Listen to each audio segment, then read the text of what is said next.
स्वागत है आप सभी का एक बार। मेरा नाम गौरव भाटिया। तो मैं ज्यादा टाइम नहीं लूंगा, मैं शुरुआत करता हूं आज के सेशन की, द लास्ट पुश। शुरुआत करना चाहूंगा एक कोटेशन से। There is no shortage of money on this planet, only a shortage of people going for it. ऐसा बोला जाता है कि दुनिया का सारा पैसा अगर सब में बराबर बराबर बांट दिया जाए, दुनिया का अगर सारा पैसा सब में बराबर बराबर बांट दिया जाए, तो ये कुछ समय बाद उन्हीं लोगों के पास वापस चला जाएगा जिनसे ये लिया गया था। रीजन, क्योंकि उनको उसे दोबारा अर्न करना आता है, दोबारा कमाना आता है। राइट? इसका मतलब क्या हुआ?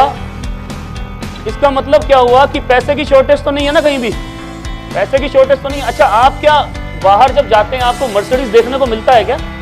आपको बेंटले वो 4-5 करोड़ की गाड़ी देखने को मिलता है क्या? रोल्स रॉयस देखने को मिलता है क्या आपको?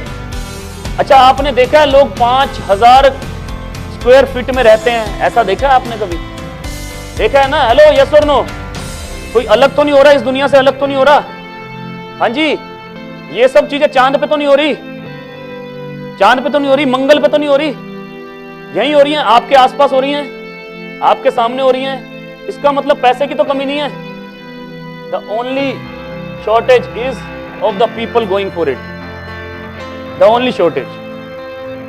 बिकॉज जो हमारा अपब्रिंगिंग है, बहुत सारे लोगों का upbringing, including me, middle class का, जो लोअर मिडिल क्लास का अपब्रिंगिंग है, बहुत सारे लोगों का अपब्रिंगिंग ऐसा है कि ज्यादा पैसा होने का मतलब बुरी बात बताई जाती है। बहुत सारा कि ज्यादा पैसा होना मतलब गलत बात है। इसलिए बचपन से लेकर बड़े होने तक ऐसे डायलॉग इस्तेमाल किए जाते हैं कि बेटा जितनी चादर उतने पैर पसारो।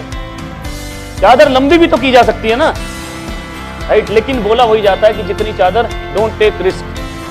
कॉन्ट्रैक्ट किया जाता है, कॉन्ट्रैक्ट, राइट? सेव रखो अपने आप को। Money is money earn, money save is money earn, right? तो इसलिए ये कोट से मैं शुरुआत इसलिए कर रहा हूं क्योंकि मैं चाहता हूं कि आप समझें कि what is the difference between those people who running for and what is the difference between us. हम दोनों लोगों में क्या डिफरेंस है? अच्छा, अपॉर्चुनिटी बाहर जो हवा चल रही है, दिल्ली एनसीआर की गर्मी, आपके लिए और उन सब लोगों के लिए सेम होगी या अलग अलग है? हाँ जी सर, 45 डिग्री अगर टेम्परेचर चल रहा है तो ऐसा तो नहीं कि उनके लिए 25 है, हमारे लिए 45। अगर जो सड़क पे भीड़ है वो उनके लिए सेम है, हमारे लिए अलग, ऐसा है क्या? मतलब उनके लिए अलग, हमारे लिए अलग, ऐसा तो नहीं है, राइट? अगर कुछ प्रॉब्लम आएगी किसी भी तरह से, जैसे हम लोग बोलते हैं कि डिमोनेटाइजेशन हो गया, वट एवर इट इज, हम उस सब्जेक्ट के ऊपर बात नहीं करेंगे, राइट? लेकिन मैं आपसे ये बोल रहा हूं कि आप ये सोचो कि हम कितनी जनरेशन से बाहर के सर्कमस्टेंसेस, बाहर की सरकारों को और बाहर की चीजों को हम लोग देखते आ रहे हैं, कब से? और आज से आप 2 साल पहले चले जाओ तब भी आदमी सक्सेसफुल हो रहा था, यस और नो? 200 साल पहले भी आदमी सक्सेसफुल हो रहा था, यस और नो? जब 200 साल पहले, जब 150 साल पहले आप, मतलब हमारे पूर्वज जब सोच रहे होंगे कि हमें कोई अपॉर्चुनिटी मिल जाए, राइट? उस समय राइट ब्रदर्स जहाज बना रहे थे सर। वो ग्रेविटी से टक्कर ले रहे थे, उस समय राइट ब्रदर्स जहाज बना रहे थे सर। 200 साल पहले जब हमारे पूर्वज सोच रहे थे, एडिसन भाई साहब बल्ब बना रहे थे सर। इसका मतलब सक्सेसफुल तो आदमी हर जनरेशन में, हर युग में हो ही रहा है, यस और नो? यस और नो? तो मैं चाहूंगा आप एक बार इस कोट को दोबारा से पढ़ें, एक बार जोर से पढ़ें।